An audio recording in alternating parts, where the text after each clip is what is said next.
vamos conversar um pouco sobre yamas e niyamas. Tradicionalmente, existem 5 yamas, que são as obrigações éticas do yoga, e 5 niyamas, que são as observações éticas. Esse código de ética, esse código de conduta que foi estabelecido dessa forma por Patanjali, provavelmente no século II a.C., é uma forma de levar o praticante a conseguir mudar internamente tanto a maneira como ele pensa, a maneira como ele age, a maneira como ele leva as suas ações, as suas atitudes para o convívio no dia a dia.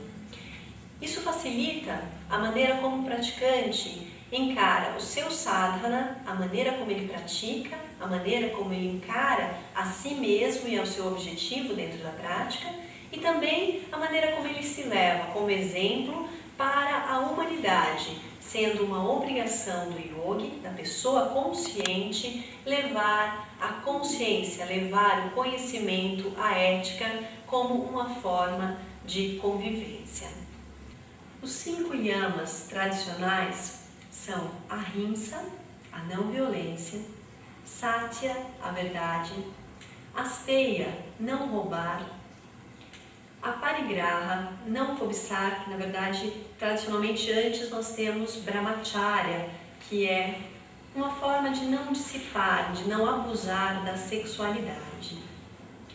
Os 5 niyamas tradicionais são saucham, que é a pureza, a limpeza interna e externa, santosha, o contentamento, tapas, a autossuperação, o calor que é gerado no momento de ir além dos seus limites, swadhyaya, o autoestudo e o estudo disciplinado e aplicado, e ishvara pranidhana, que pode ser até traduzido numa expressão mais próxima como seja o que Deus quiser, que é a auto-entrega, entender os seus limites. Essas 10 condutas éticas do yoga não são as únicas. Existem outras 10 que são citadas em vários momentos por mestres da antiguidade e até mesmo por mestres modernos.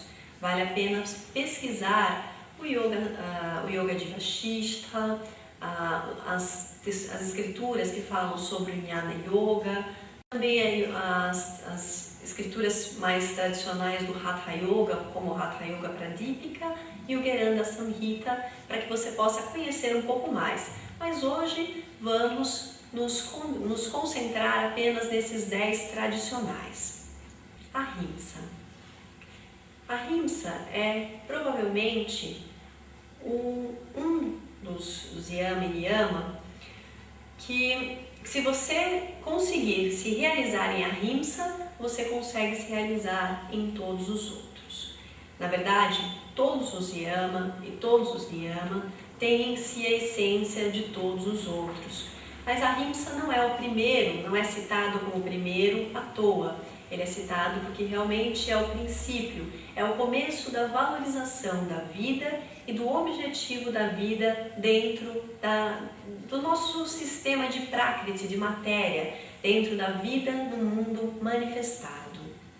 A ahimsa, que é a não violência, não é simplesmente não praticar a violência.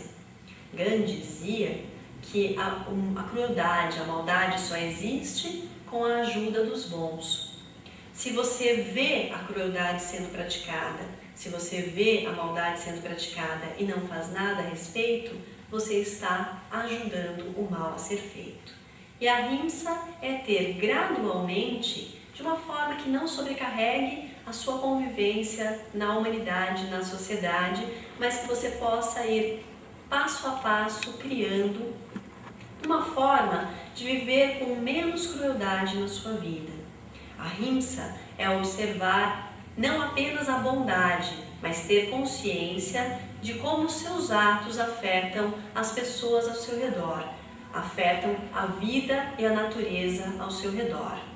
Para que você possa observar a ahimsa no seu dia a dia, você deve começar com o que te cerca, com a sua alimentação, com a maneira como você fala, a maneira como você se relaciona com os que estão próximos, mas também a maneira como você se relaciona com o que está distante, para que você possa criar uma prática que seja possível, mas ao mesmo tempo não se perder no momento da evolução.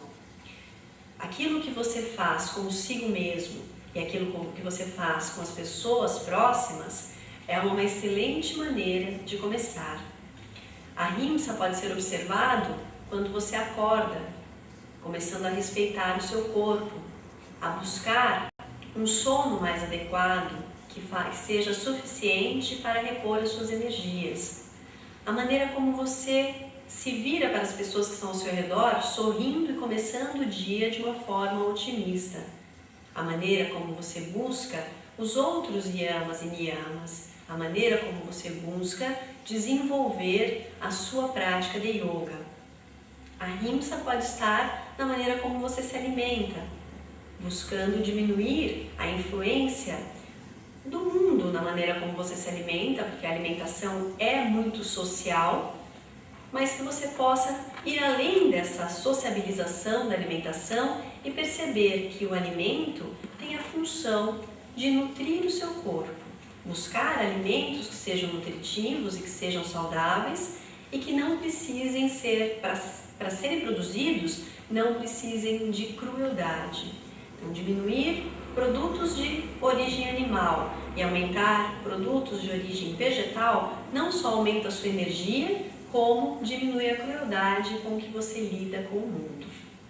E assim nas pequenas coisas, quando você está no trânsito, seja dirigindo ou seja como pedestre, ter a paciência, ter o carinho, ver o outro como ser humano. Você está dentro de um ambiente com muitas pessoas, no elevador, no ônibus, no metrô, e alguém pisou no seu pé ou se esfregou, mesmo que tenha sido por intenção, que você pense assim, mas a pessoa fez sem querer, então eu posso ser gentil, mas se fez por querer, então eu não posso ser gentil. Nós temos que lembrar que as nossas atitudes devem partir dos nossos conceitos, dos nossos princípios, e não em função das atitudes e princípios das outras pessoas. E aí você estará praticando a Ahimsa nos seus atos, na sua maneira de lidar com o seu dia a dia. A Ahimsa, Patanjali já deixou claro que uma vez que você se firme no Ahimsa, que você desenvolva e realize o objetivo de não crueldade, o objetivo de não violência, a crueldade e a violência também não se manifestam em relação a você. É uma forma até de se proteger da quantidade de maldades que você consegue enxergar no mundo ao seu redor. Não praticando a crueldade, você não se identifica com essa energia e cria para si um reflexo que é de bondade e que vai refletir no mundo ao seu redor. Fixando-se em Ahimsa, a violência não acontece na sua presença. Todos nós falamos a respeito da necessidade de paz. Um filósofo americano tem uma frase interessante que Gandhi sempre citava, que é: a paz não precisa de um caminho, a paz é o caminho. Nós todos conhecemos o caminho para a paz, mas na hora em que nós somos exigidos, na hora em que esse caminho se confronta com as nossas necessidades ou se confronta com aquilo que aprendemos no dia a dia, nós voltamos para a lei da selva, nós voltamos para a lei do mais forte. E se alguém nos provoca, então nós nos sentimos justificados e sentimos que podemos retribuir com violência. E é nesse momento que alimentamos a violência eternamente. Se você realmente tem interesse em criar a paz, você tem que lembrar que o mundo é feito por nós. Nós somos o mundo. E enquanto todas as pessoas pensarem, quando todo mundo for pacífico, então eu serei pacífico também, o mundo nunca será pacífico. E quando todo mundo, ser a ser, pessoa a pessoa, entender que a responsabilidade pela paz, que a responsabilidade por um mundo sem violência é de cada ser humano, em cada atitude, em todos os momentos que se apresentarem como um desafio para você, então nós teremos paz. Então nós alimentaremos e teremos o reflexo da paz em tudo. Mas até lá, nós vamos ficar aqui só reclamando? Então entenda a sua responsabilidade e assuma a sua responsabilidade. Você só pode viver a sua vida. Você não pode forçar o outro a ser pacífico. Você não pode forçar o outro a viver de forma pacífica, mas você pode dar o exemplo. Ainda citando Gandhi, que provavelmente estava citando filósofos muito mais antigos, pedras e paus podem quebrar os meus ossos, mas não a minha vontade. E é de uma vontade indomável que se faz um mundo novo, um mundo realmente onde a vida tem valor, onde a ahimsa, o ideal de não violência, o ideal de cultivar apenas a paz e a atitude pacífica pode existir. E não é uma utopia, porque se pode existir em uma pessoa, pode existir em todas. E o mundo já teve muitos exemplos de pessoas pacíficas e todos os dias novas pessoas se dão conta, se percebem o quanto é importante se responsabilizar por isso. Agora só falta você se responsabilizar pela sua parte. Satya. Satya é a verdade. Satya, assim como qualquer outro yama, qualquer outro niyama, pode virar uma prática pessoal. Você pode fazer um voto, você pode fazer um voto de ahimsa, que é um compromisso pessoal, interno, que não é imposto por ninguém, mas que você escolheu. E através desse compromisso que você faz consigo mesmo, você passa a observar em si as suas reações a respeito daquele yama, daquela obrigação, ou daquele niyama, daquela observação. Nós vivemos num mundo de aparências, um mundo em que nama, a forma, e nama, o nome, e rupa, a forma, são mais importantes do que o conteúdo, em que as pessoas se perdem naquilo que elas gostariam de ser e não se preocupam em desenvolver aquilo que elas são. Todos nós somos infinitos, todos nós somos eternos, todos nós somos ilimitados. O que você vê como limitação é apenas uma oportunidade para se aprimorar.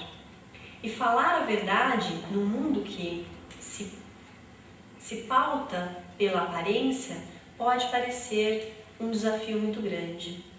Mas na verdade é muito mais simples e a sua vida se torna muito mais simples quando você vive a verdade, quando os seus pensamentos, as suas ações e as suas palavras estão em conformidade, quando as pessoas que estão ao seu redor sabem que podem confiar em você, que o que você diz é o que você faz e o que você faz é o que você pensa, que elas conseguem, se você unir Satya e Ahimsa, elas conseguem entender quando aquilo que você está dizendo gera dor, porque elas sabem que não existe evolução sem alguns, não precisa ser o tempo todo, obviamente, não é que a dor precisa ser a ferramenta de evolução, mas às vezes ouvimos aquilo que estamos fugindo, daquilo que estamos fugindo, e isso nos magoa. Mas enquanto as pessoas nos enganam e mentem, nós também não confrontamos a necessidade de evolução. E por isso olhamos ao redor e vemos sempre as pessoas procurando consumo, procurando mentiras, procurando parecer ser alguma coisa que elas admiram, mas não sendo de verdade.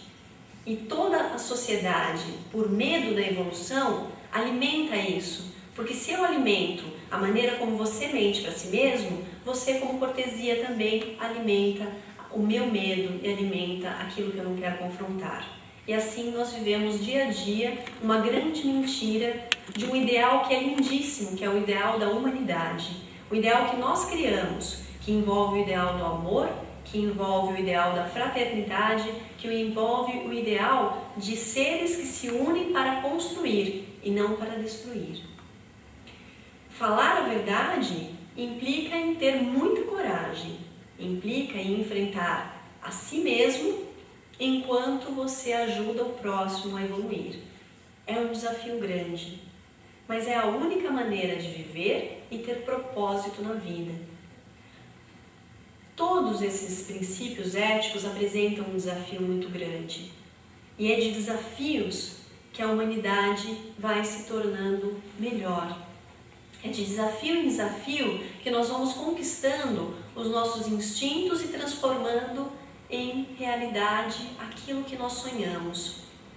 Se você aceitar a sua parcela disso, você irá evoluir, e a sua evolução, você como membro, como parte de toda a sociedade, você irá tornar possível essa evolução para outras pessoas, e nós criamos um efeito em cadeia. Falar a verdade deve ser um objetivo. E não apenas falar o que é verdade, mas o que será verdade. Quando você se compromete com alguma coisa, faça. Quando você disser que irá realizar um determinado ato, realize. Claro que durante a sua vida existirão exceções, mas exceções são exatamente isso, exceções. Quando chegamos atrasados em algum lugar, porque houve um acidente e é uma exceção, isso acontece uma vez num tempo muito grande. Mas quando você sempre chega atrasado nos lugares, você já sabia que não ia chegar no horário. Você está mentindo para si mesmo, dizendo que foi o trânsito, e para aquela pessoa com quem você faltou com respeito. E a comunidade acaba gerando um sistema de ter condescendência com esses atos. Então todo mundo vive essa mentira juntos. E isso cria outros problemas.